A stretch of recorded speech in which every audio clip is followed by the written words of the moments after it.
ألم تر كيف فعل ربك بأصحاب الفيل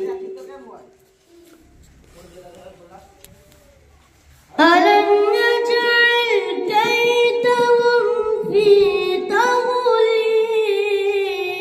تضليل وأرسل عليهم طيرا أبابيل ترميهم بحجارة من سجيل فجعلهم كعصف مأكول. صدق الله العظيم.